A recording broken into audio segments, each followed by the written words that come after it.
జగన్ చేసినట్టు పథకాలు అంతగా ప్రజల్లోకి వెళ్ళాయి ఈ చంద్రబాబు పెట్టిన పథకాలు. ఓకే.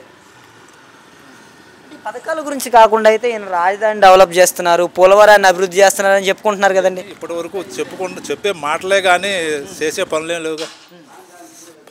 చెబుతుండు రాజధాని అభివృద్ధి అన్నాడు, పోలవరం చేస్తానన్నాడు, అన్నీ చేస్తానంటాడు కానీ ఏది మాటలు చెప్పడమే కానీ చేసేదేం లేదు ప్రస్తుతానికి.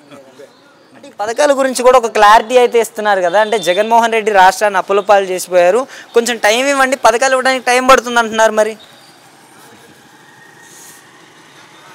పథకాలు అప్పుడు మరి జగన్ ఇలా అనలేదే, ఆయన అప్పులు చేసిపోయింది చంద్రబాబు, అయినా కానీ జగన్మోహన్ రెడ్డి నాకు టైం ఇవ్వండి నాకు ఇలా అని అనలేదే. ఈయన ఈ మాటలు జనాన్ని మభ్య పెడతానికి తప్పయింది. అంటే మేము అధికారంలోకి వచ్చిన తర్వాత 4,000 పెన్షన్ ఇస్తున్నాం అనేసి చెప్పుకుంటున్నారు కదా. మరి సరే ఇంకా అదొకటి, ఇంకా 4,000 అన్నాడు కాబట్టి 4,000 ఇస్తుంటుంది, అదొకటి ఓకే. ఆ పథకం మటుకు జగన్ 3,000 ఇస్తానన్నప్పుడు 3,000 ఇచ్చిండు, అట్నే ఈయన 4,000 అన్నాడు కాబట్టి 4,000 ఇవ్వడం అది పెద్ద గొప్పతనం ఏం కాదు. గ్యాస్ సిలిండర్లు కూడా ఉచితంగా గ్యాస్ సిలిండర్లు ఇస్తున్నాం అంటున్నారు కదండి. 100కి 10 మందికి ఇస్తుండు, 90 మందికి రావట్లే.